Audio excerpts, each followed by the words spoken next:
at least from my vantage point, they've done nothing.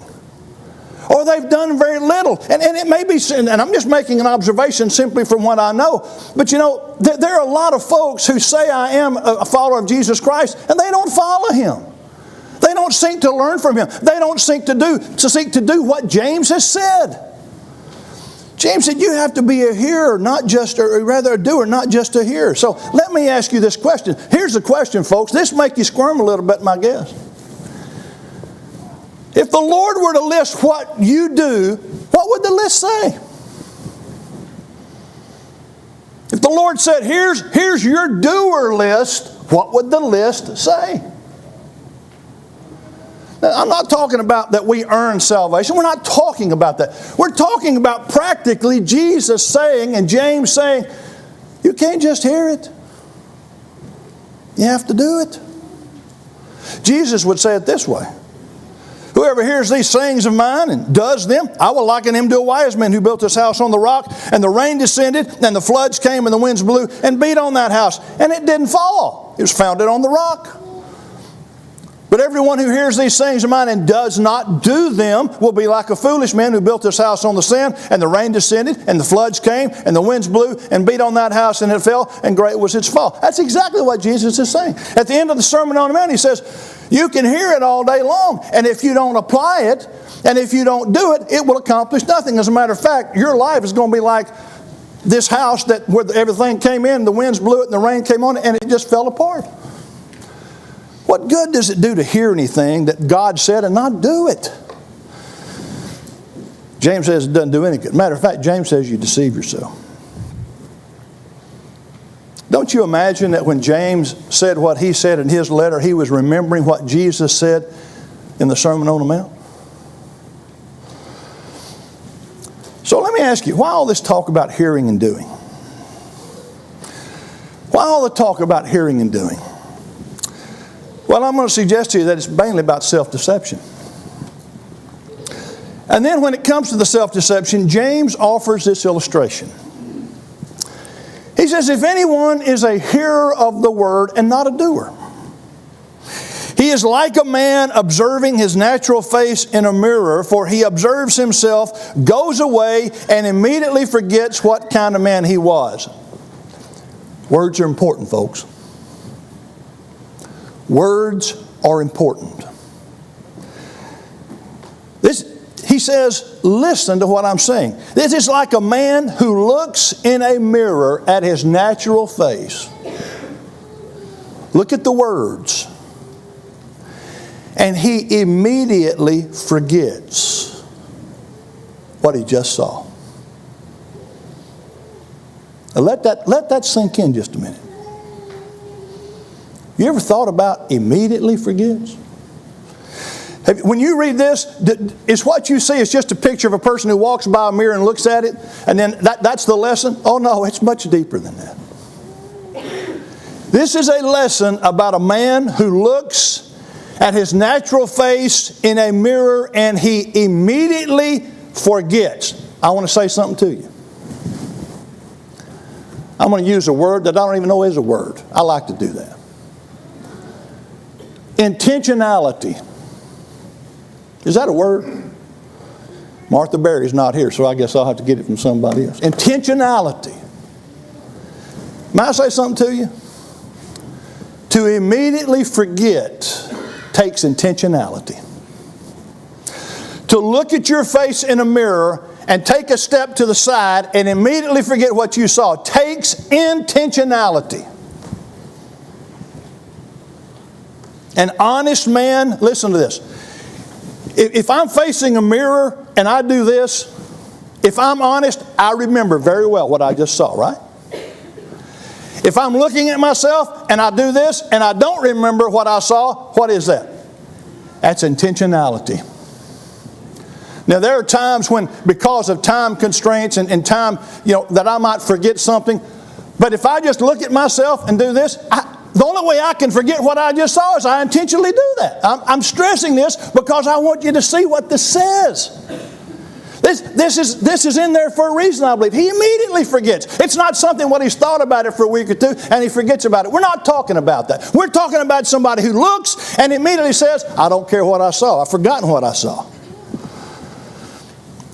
This kind of man's dishonest. This kind of man's self-deceived. This kind of man convinces himself, what I just saw I didn't see, and you just saw it. This is the epitome of self-deceit. And then Jesus goes further, because in verse 25 he says, but he who looks into the perfect law of liberty and continues in it and is not a forgetful hearer but a doer of the work, this one will be blessed in what he does. Look at the language. It says, but he who looks, look at this word, looks into.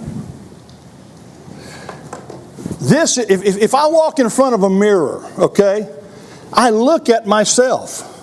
I don't look into, I look at. He says, but he who looks into the perfect law of liberty.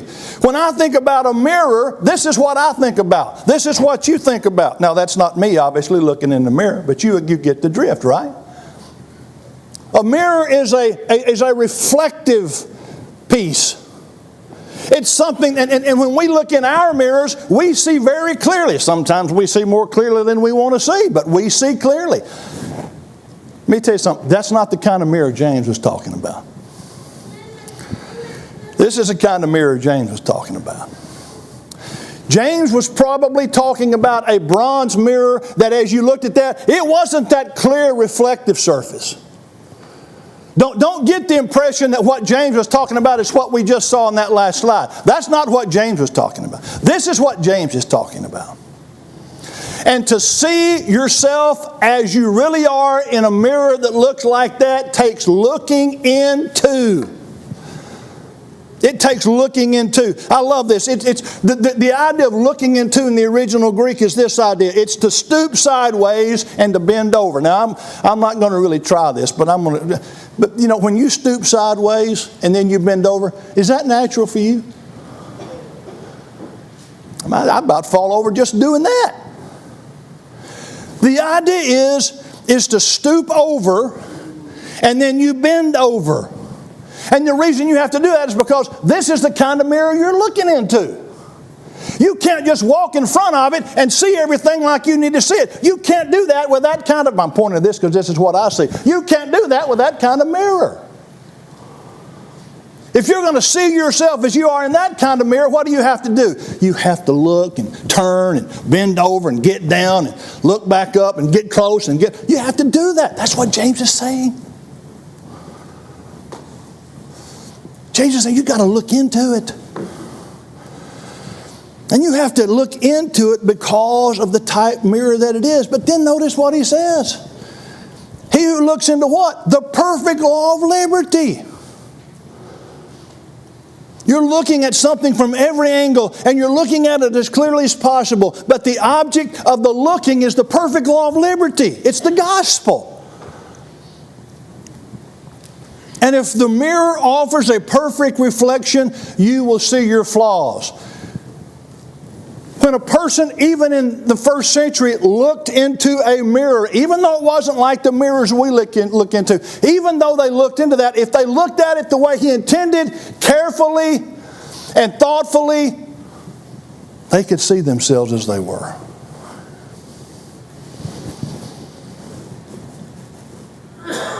So what do I do? Look at what the passage says. He who looks in the perfect law of liberty and what? And continues in it. Keep looking and keep correcting and keep doing. Continue letting the gospel have its effect. Now I want to ask you a very serious question. You may have to think about this. When's the last time you opened the New Testament and you read something and you said to yourself, this is going to make me better? When's the last time that happened to you? When's the last time when you intentionally read something in Scripture and you said, this will make me better? You see how serious a question that is? I want to tell you something. When I asked myself that question, I had to think. And I'm not proud about it. Does the gospel continue to make you better? Or are you just reading it? Are you just, do you read something and say, man, that's good. I never have noticed that. That's interesting. We sometimes get enamored, and I think it's fine. I think it's, and this happens to me. I get enamored with reading a passage and say, I've never thought about that. But that's not the end of the matter. The end of the matter is, I've never thought about that. Is that who I am? That's the issue. So my question is, and I ask this very seriously, and maybe it sounds like a ridiculous question to ask, but when did you say, after reading Scripture, I need to change and do something differently, and you did that? I think it's a legitimate question. I think sometimes and too often, I think we read and we don't do. I think too often we don't look into, we look at, and we walk away and we forget. Which is exactly why I think James said it, why Jesus himself said it. If you do it, if you hear it and you don't do anything about it, what good does it? You're a foolish person. And James said, if you do it, you're forgetful. Hear it, but if you do it, you'll be blessed in what you do. So, having said all of that, let's go on down to verse 26, where he says, if anyone among you thinks he is religious and does not bridle his tongue but deceives his own heart, this one's religion is useless. So he keeps going. He says this over and over. If you think you're religious, in other words, are you deceived? Are you self-deceived? You may think you're religious, but you're deceived. If any among you thinks he's religious, which says, some of you do, and you don't bridle your tongue but deceive your heart, your religion is useless. That's strong language, folks.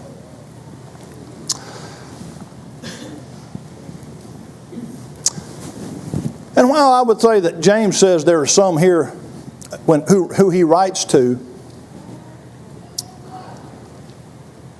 may I say this to this audience? There are probably people in this audience who think they're religious. And they're not. You ever thought about that? You ever thought that about yourself? You think you're religious and you're not? That's pretty strong. I've thought about that about myself before. Well, I think I'm religious. I've certainly stood at lecterns and pulpits with somebody's physical body laid out in a coffin before me and thought to myself, they were religious. But I don't know if it went further than that. That's not my call, and I certainly would. That's not my point of speaking at a funeral is not to evaluate that. It's not my call. But I do think there are people who think they're religious and they're not. And James said as much. And then James goes further. And he identifies 3 areas.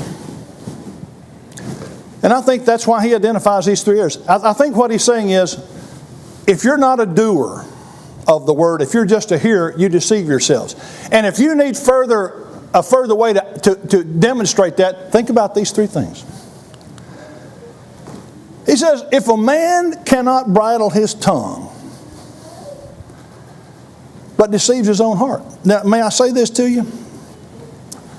Why would he, if I said to you, tell me what makes a man's religion worthwhile? Do you think the first thing you think of is, he can control his mouth?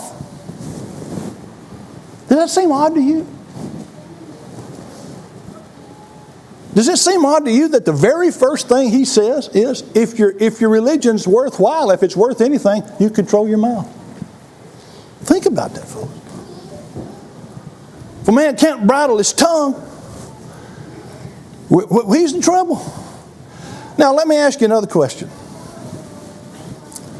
I want you to think about people you know who do bridle their tongue. And I want you to ask yourself this question about them. What does their life look like? When I did that, when I asked myself that question, and when I thought of the people who came to my mind, you know what I found out? The people that I think can bridle their tongue, from my observation, are the people whose lives demonstrate everything else he's talking about in this passage. For the most part, not exclusively. A person can bridle their tongue and not do the other things he mentions. But the bridling of the tongue, the getting that under control, the being able to say, it starts with what I say, it's huge. I think it's the first example that he uses.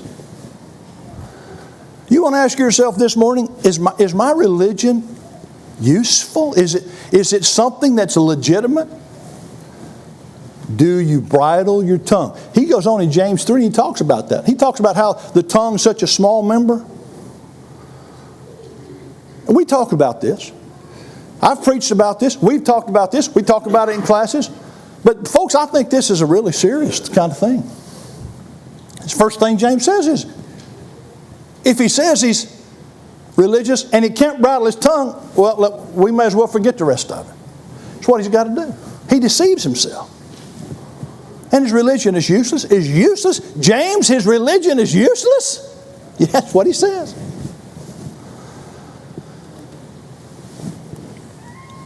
So I think that's the first thing. If you want to try to evaluate your faith, your religion, ask yourself that question. You'll answer a lot of questions for yourself. And I will too. And then he says, pure religion. He kind of restates it, okay? Legitimate religion, or now as he says, this pure religion and undefiled religion. It's not mixed. It's legit. He said it's to visit orphans and widows in their affliction.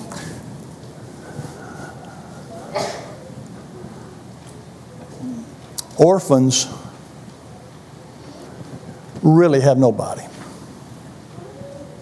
They don't have parents. And to think about how important that is, think about how important parents are.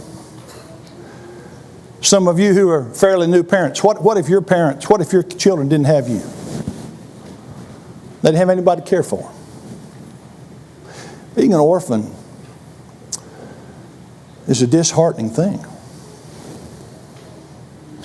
And in Jesus' day, there were parts of being a widow that to some degree were different than they are now. At least in this country, for many, even in this audience. But being a widow in Jesus' day was a difficult thing. As a woman who was a widow, she had depended upon her husband to provide the means of the family for her financial support, primarily. And so for your husband to die meant you were dependent upon really everybody else. That was an unfortunate circumstance. To say the least, that was an unfortunate circumstance. As widows and orphans were in severe need. So what is James saying? James is saying, are you personally involved in the needs of people? Now I just want you to think about that. Are you personally involved in the needs of people, and are you invested in people? That's what he's saying. Isn't that what he's saying? I don't think he's saying what you need to do is go find you a couple of orphans and a couple of widows and just help them and then you'll be good to go. Now, that may be part of the application, but he's saying, are you invested in people? That's what he's saying. And so I would suggest to you this morning and to me, if we're going to find out if our religion's legitimate, if we're a doer, just ask that question. And if you're in this audience this morning and you're having trouble trying to figure that out, I would suggest very quickly that you do some self-evaluation. Real quick. Because I think what he's saying is, this is a way for you to test yourself. And then he says this finally. He says, and to keep oneself unspotted from the world. Unspotted, that's separation. That's separation from the world. That's to some degree, that's doing things that the world does not do. So here's my question. If somebody looks at you, can they tell you're separated from the world and the kind of things that is involved in the world? There's all sorts of concerns here, because this is a pretty tall task. Keep myself unspotted from the world. Unspotted? Unspotted from the world? Unspotted means there's no spots. If you're unspotted, you don't have any spots, right? That's what that means. He says you need to keep yourself unspotted. You need to look pure. You need to be pure. That's what he's saying. So James doesn't just leave us, folks, with the principle. He offers some real life applications. I think that's what that's saying. I don't think he's saying this is all it's about, but I think he's saying just check yourself on these three things. You bridle your tongue? Do you take care of those who are destitute? Do you take care of those who are much less fortunate than you? Do you take care of those who have special needs, in essence? And how are you doing on keeping yourself unspotted from the world? I don't think he's saying, you do this, you're good to go. He's saying, you do this, you've got a pretty good stake on what being a Christian is all about and having a useful religion. So, here's the question. Will your legacy be what you heard or what you did? See, this is where the rubber meets the road. There are a lot of folks who hear the gospel and initially obey the gospel. There are probably some people in this audience who have initially obeyed the gospel. But when it comes to living it out, it's not there. And when you die, folks, that's it. When we pass from this life, when our life is over, we have left whatever it is that we're going to leave. And what James says is, you can't just be a hearer. You need to be a doer. So that's my lesson to you this morning. And I would encourage us all to think about it. I think it's a very important lesson for us to hear. If you have a spiritual need this